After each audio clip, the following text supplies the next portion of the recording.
देखिए एक और चैप्टर हम लोग के सामने आ गया, सरलीकरण। ये भी एक इम्पॉर्टेंट चैप्टर है। इम्पॉर्टेंट तो सारे चैप्टर हैं, जितने भी चैप्टर हैं लगभग हर चैप्टर से सवाल पूछता है नवोदय में। जितना भी पाठ आप लोगों को दिया है पढ़ने के लिए, हर पाठ से पूछता है। यही होता है कि कभी किसी पाठ से 2 क्वेश्चन पूछ दिया, कभी किसी से 4 क्वेश्चन पूछ दिया, कभी किसी से 3 क्वेश्चन पूछ दिया, लेकिन क्वेश्चन रहता जरूर है। तो सारे चैप्टर को हमको उतने ही ध्यान से पढ़ना है, उतने ही ध्यान से समझना है।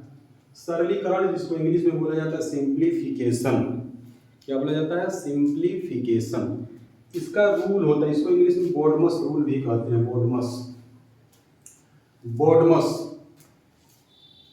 मतलब ये होता है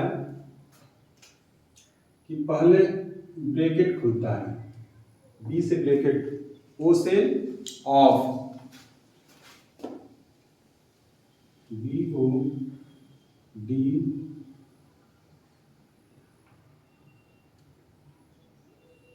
एम ए एस, ये होता है बोडमस। इसका रूल होता है बोडमस का मतलब पहले बी था ब्रैकेट, ओ से ऑफ, डी से डिवीजन, एम से मल्टीप्लिकेशन, ए से एडिशन और एस से सब्ट्रैक्शन।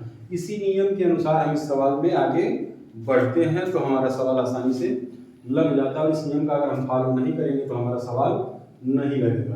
तो इसमें देखिए लगभग हमको लग रहा है कि सब कुछ आ गया है। बोडमस का जितना रूल होता है सब रूल लगभग इसमें आ गया है। तो आइए इस सवाल को जो है लगाते हैं।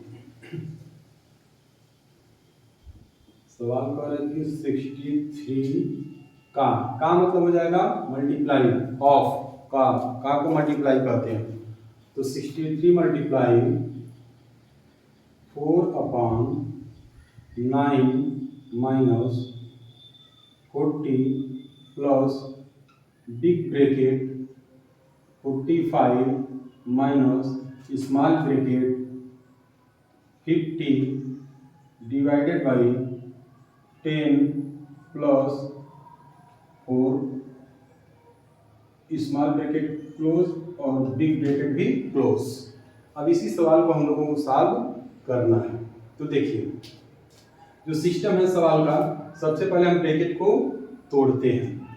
तो 63 मल्टीप्लाई बाई 4/9 माइनस 40 प्लस, अब इसमें नियम तो ब्रैकेट को तोड़ने का भी नियम है। पहले स्मॉल ब्रैकेट तोड़ेंगे, इसके बाद कर्ली ब्रैकेट तोड़ेंगे, फिर बिग ब्रैकेट तोड़ेंगे। ब्रैकेट को भी 3 ब्रैकेट होते हैं, छोटा कोष्टक, मझला कोष्टक और बड़ा कोष्टक।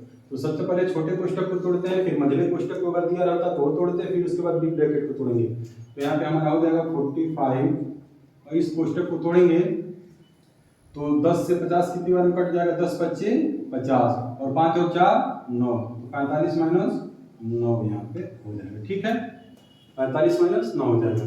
फिर देखेंगे 63 मल्टीप्लाई बाई 4/9, तो इसको हम अगर चाहें यहाँ पे डायरेक्टली तो लिख सकते हैं 9 सत्ते 63, 7 चौका 28, तो 28 माइनस 40 प्लस, अब इसको भी तोड़ देंगे ब्रैकेट को। 45 में से 9 चला जाएगा तो कितना हो जाएगा? 36, 36 हो जाएगा। 36 हो गया। अब क्या कह रहा है? ब्रैकेट हो गया, ऑफ हो गया, डिवाइड हो गया, हमारा मल्टीप्लिकेशन हो गया, इसके बाद एडिशन, उसके बाद सब्ट्रैक्शन। तो एडिशन कर देंगे। अच्छा, एडिशन का रूल अब देखिए, अब यहाँ पे कई बच्चे गड़बड़ा जाते हैं। एडिशन का मतलब ये नहीं कि 40 में 36 को हम जोड़ दिए, यहीं पे गड़बड़ होता है। यहाँ पे 28 दिया है, माइनस 40 दिया है, प्लस 36 दिया है। तो जो इसका सिस्टम होता है, हम 40 को माइनस मानते हैं, क्योंकि जो जिसके आगे जो चिन्ह रहता है, इसके आगे कोई चिन्ह नहीं है तो यहाँ पे प्लस है।